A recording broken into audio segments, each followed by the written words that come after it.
మరి నాతో ప్రేమగా ఉండొచ్చుగా. ఉంటున్నాను కదా. అవునా, ఉంటున్నావా? సరే అయితే మనం ప్రేమగా ఉన్న ఒక్క క్షణం చెప్పు నాకు. ఏం మాట్లాడవేంటి శ్రీ, చెప్పు. శ్రీ, మనకి పెళ్ళయ్యి 9 ఏళ్ళు అవుతుంది. ఒక్కసారైనా నన్ను సరదాగా బయటికి కానీ సినిమా కానీ తీసుకెళ్ళావా? మాట్లాడు శ్రీ, ఇలా రాయిలా ఉండిపోతావా? అంటే ఆఫీస్లో బిజీగా ఉండి. ఇన్నేళ్లలో నీకు ఒక్కసారి కూడా నీకు ఆఫీస్లో ఖాళీ దొరకలేదా?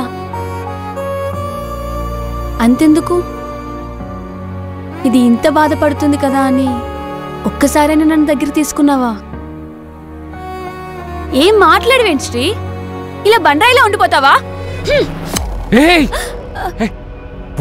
దగ్గరికి రాకు శ్రీ,